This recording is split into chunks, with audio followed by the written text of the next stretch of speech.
সংবিধান ধ্বংস করা হচ্ছে কেন নরেন্দ্র মোদী চোখ দাও।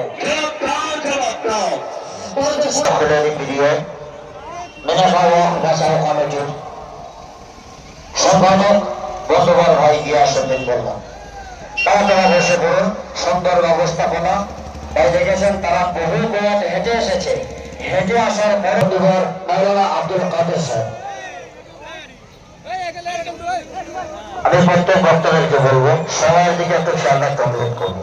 খুব অল্প সময়ের জন্য মাওলানা আব্দুল কাদের সাহেব বক্তৃতা করছেন।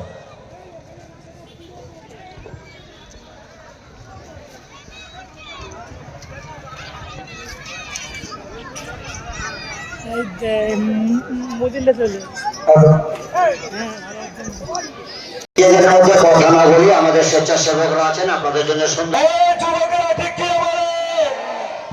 আজকে আমাদের বাড়ি থেকে মঠ বাড়িতে আসতে হয়েছে।